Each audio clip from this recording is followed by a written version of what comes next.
नमस्कार दोस्तों, मैं प्रभात कुमार आपके अपने YouTube चैनल आपके टीचर पर आपका स्वागत करता हूं। दोस्तों, जैसा कि हम अभी आपको मैं चैप्टर पढ़ा रहा हूं जिसका नाम है न्यूट्रिशन इन प्लांट, जो लगभग ख़त्म होने की आगे है। तो ये हमारा ये लास्ट टॉपिक है जिसका नाम क्या है, topic number 1.5, how nutrients are replenished in the soil. यानी कि इसका मतलब है मिट्टी यानी कि जो सॉइल है वो कैसे न्यूट्रिएंट्स को लेती है या मंगाती है। इसका मतलब क्या होता है, रिप्लेनिश मतलब होता है मंगाना, ठीक है। कैसे ये न्यूट्रिएंट्स को मंगाती है, ठीक है। तो दोस्तों, मैंने अभी आपको बताया कि मिट्टी कैसे न्यूट्रिएंट्स को लेती है। तो आपने कभी माली को देखा होगा कि वो गमलों में खाद डालता है, यानी कि वो क्या डालता है, फर्टिलाइज़र। खेतों में फर्टिलाइज़र डाला जाता है। और आपने कभी लॉन में देखा होगा, कहीं तो आपने देखा होगा कि मिट्टी में क्या मिलाते हैं, फर्टिलाइज़र। और वो क्यों मिलाते हैं, क्योंकि समय समय पर मिट्टी में फर्टिलाइज़र की कमी हो जाती है। और इस कमी को पूरा कौन करता है, फर्टिलाइज़र। किसी कमी होती है इसमें, न्यूट्रिएंट्स यानी फर्टिलाइज़र यानी न्यूट्रिएंट्स की कमी हो जाती है, और जिनको हम फर्टिलाइज़र डाल के पूरा करते हैं।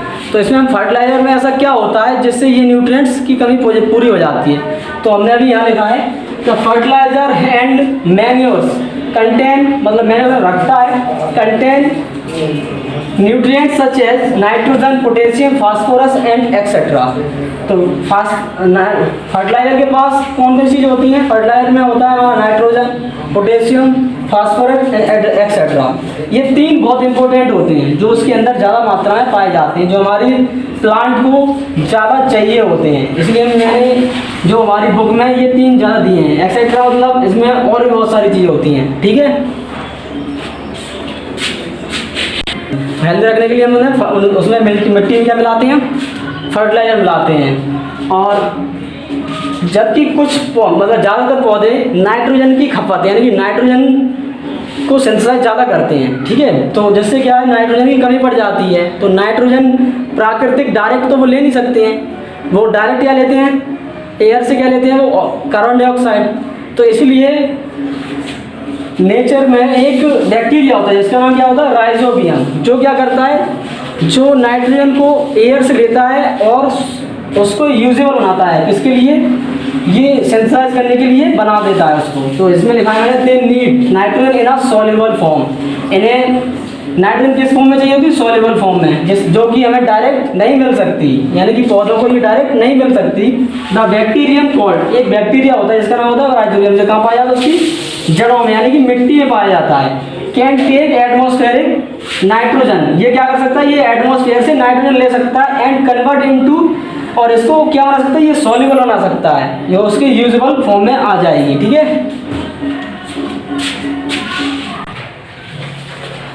तो दोस्तों, कुछ ऐसे प्लांट भी होते हैं जो मतलब जिनके पास खुद का राइजोबियम होता है। जैसे वो ज़्यादातर ऐसे प्लांट कौन से होते हैं, वो होते हैं पल्सेस। कौन सी होती है, हमारे पल्सेस, जिनके पास राइजोबियम की मात्रा ज़्यादा होती है, जो क्या रखते हैं, सिम्बियोटिक रिलेशनशिप रखते हैं। जिससे क्या होता है, फार्मर को फ़ायदा हो जाती है, जिससे मिट्टी में नाइट्रोजन की मात्रा कम नहीं होती है, ठीक है। तो इसमें क्या लिखा है, mostly pulses have a symbiotic relationship, this association is of great significance farmer, great significance for farmer. ये बहुत ज़्यादा फार्मर्स के लिए सिग्निफिकेंस होते हैं, मतलब लाभकारी होते हैं, क्योंकि ये नाइट्रोजन की कमी नहीं होने देते हैं। जिनके ये क्यों नहीं होने देते हैं, इनके पास सिम्बियोटिक रिलेशनशिप है, जिसके बारे में हमने पढ़ा था, सिम्बियोसिस रिलेशनशिप, जो कि था हमारा एल्गाम है। इसमें वो न्यूट्रिएंट्स का आदान प्रदान करते हैं, किससे, मिट्टी से, जहाँ से वो लेते हैं, ठीक है।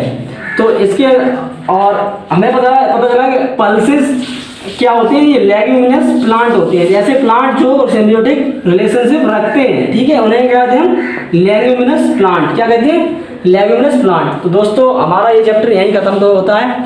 हमने इसमें पढ़ा था कि ज़्यादातर पौधे कैसे होते हैं, ज़्यादातर पौधे ऑटोट्रॉफ होते हैं, और जो पौधे अपना खाना स्वयं बनाते हैं उन्हें क्या कहते हैं, ऑटोट्रॉफ्स। तो यहाँ पे सारे पौधे ज़्यादातर क्या बना रहे थे, अपना खाना स्वयं बना रहे थे। और जो पौधे अपना खाना दूसरों से लेते हैं उन्हें क्या कहते हैं, हेटेरोट्रॉफ्स बोलते हैं ना। जो इंसेक्टिवोरस यानी कि जो कीड़े मकोड़े खाते हैं उन पौधों को हम क्या कह सकते हैं, उन्हें कह सकते हैं पार्शियल हेटेरोट्रॉप्स, क्योंकि वो कुछ खाना नेचर से भी लेते हैं और कुछ वो इंसेक्ट से लेते हैं। ठीक है, तो दोस्तों अब मैं आपके सामने कुछ कीवर्ड्स लाना चाहता हूँ जिससे आपका चैप्टर थोड़ा रिवाइज हो जाएगा। ओके, तो दोस्तों हमारा पहला कीवर्ड क्या है, ऑटोट्रॉफिक। ऑटोट्रॉफिक मीन्स होता है ऐसी जीव, ऐसे ऑर्गेनिज्म जो अपना खाना स्वयं बना सकते हैं, उन्हें क्या बोलते हैं, ऑटोट्रॉफिक। क्या बोलते हैं, ऑटोट्रॉफिक। और दूसरा आता है हमारा क्लोरोफिल। क्लोरोफिल किसमें होता है, ये पत्तियों में पाया जाता है, जिसकी वजह से क्या बनता है, जिसकी वजह से ये अपना फूड बनाते हैं। ठीक है, ये कैसा होता है, ये ग्रीन पिगमेंट होता है जो पत्तियों में पाया जाता है। और तीसरा हमारा आता है हेटेरोट्रॉप्स। क्या होता है, हेटेरोट्रॉप, जो ऑर्गेनिज्म अपना खाना दूसरों से लेते हैं, दूसरों से लेते हैं या अपना खाना नहीं बना सकते, उन्हें क्या बोलते हैं हम, हेटेरोट्रॉप्स। ठीक है, तीसरा क्या है, होस्ट। होस्ट ये किसमें था हमारा, ये हमारा था, आपको याद आ रहा होगा, कसकटा। यानी कसकटा यानी अमरबेल, जिस पेड़ पर वो चढ़ी होती है, यानी जिस पर ये डिपेंड होते हैं, ऐसे ऑर्गेनिज्म जिसके ऊपर डिपेंड होते हैं उसको क्या बोलते हैं हम, होस्ट बोलते हैं। ठीक है, और चौथा पांचवा है हमारा इंसेक्टिवोरस, यानी कि इंसेक्ट को खाने वाले ऐसे ऑर्गेनिज्म या ऐसे पौधे, ऐसे प्लांट जो इंसेक्ट्स को लेते हैं या इंसेक्ट्स को खाते हैं, उन्हें क्या बोलते हैं, इंसेक्टिवोरस। जैसे हमारा था पिचर प्लांट। क्या था हमारा, पिचर प्लांट। और हमारा 6 है न्यूट्रिएंट्स। न्यूट्रिएंट्स क्या होते हैं, it is a component of food. क्या होते हैं, कंपोनेंट ऑफ फूड, जो हमारे होते हैं प्रोटीन, फैट और विटामिन और ETC। ओके, हमारा आता है 7th नंबर, जो हमारा है nutrition. It is a mode of taking food. ये क्या है, एक खाना खाने का तरीका। ठीक है, 8वें नंबर आता है हमारा पैरासाइट। पैरासाइट हम उसे कहते हैं जो दूसरों पे डिपेंड रहते हैं। ठीक है, और हमारा 9th का आता है photosynthesis. It's a process of food making of plant. ये पौधों के खाना बनाने की एक प्रक्रिया है, जिसे क्या बोलते हैं हम, फोटोसिंथेसिस। और 10वें नंबर पर आता है हमारा सेप्रोट्रॉप्स, यानी कि ऐसे जीव जो डिकेइंग मैटर से अपना खाना लेते हैं, जैसे कि हमारा फंगस या फंगाई। जो तुमने देखा होगा ब्रेड पर फंगस लग जाती है, अचार में लग जाती है फंगस, वो डिकेइंग मैटर होते हैं ना, तो उनसे वो क्या लेते हैं, अपना फूड लेते हैं, इसे कहते हैं सेप्रोट्रॉप्स। ऐसी प्रोसेस यानी कि डिकेइंग मैटर से खाना लेने की प्रोसेस को क्या बोलते हैं, it are modes of nutrition which decaying matter use as a food. Okay, इसको कहते हैं सेप्रोट्रॉफिक। और अब हमारा आता है लास्ट पॉइंट, जो है स्टोमेटा। स्टोमेटा किसमें पाया जाता है, ये पत्तियों में, जो है टिनी पोर्स, छोटे छोटे छिद्र होते हैं, इनको क्या बोलते हैं हम, स्टोमेटा। ठीक है, तो दोस्तों ये चैप्टर हमारा यहीं समाप्त होता है। बस मेरी आपसे एक ही गुजारिश है, अगर मेरा चैप्टर या मेरी पढ़ाना आपको पसंद आया हो तो कृपया इसको लाइक, शेयर, कमेंट और सब्सक्राइब जरूर करते रहना। ओके, धन्यवाद।